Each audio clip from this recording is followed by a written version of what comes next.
If you're going to be tower diving, try to think about who is the better person to take aggro. Like, if your jungler is Elise, let her take the aggro. You can get the kill, she can tank the tower, and then immediately drop it whenever she wants by using repel and switching tower aggro to you. But your character might not be someone who can easily switch tower aggro. On a similar vein, if there's a Fizz involved, let the Fizz tank because he can just press E to playful/trickster and switch the tower aggro over to the other person.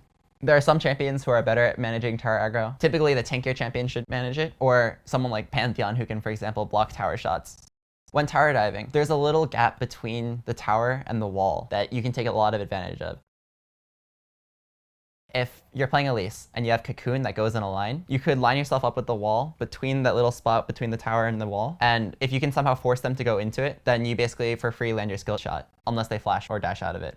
Something I don't see too often but can help a lot in tower dives, or when you're getting tower dove, is playing ring around the tower. A lot of champions aren't very good at moving in a way that requires changing directions a lot. If you're getting tower dove, early game most of your damage will be coming from the tower, and your opponents have skill shots or dashes. You would probably want to use your CC whenever possible, but then otherwise just focus on dodging.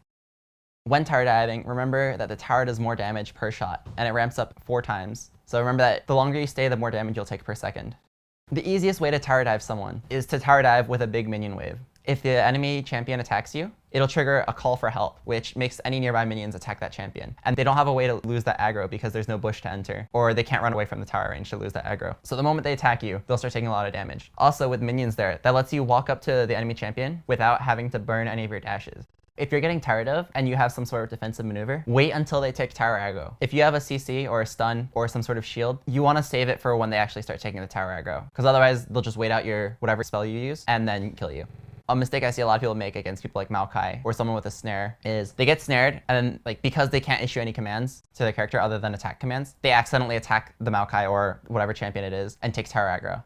That's really bad, especially if the Maokai then uses his Q on you and knocks you up. You take a bunch of free tower hits. To prevent that, mash S as soon as you get hit. It'll make your character not do anything, and you can just wait out the snare and then leave.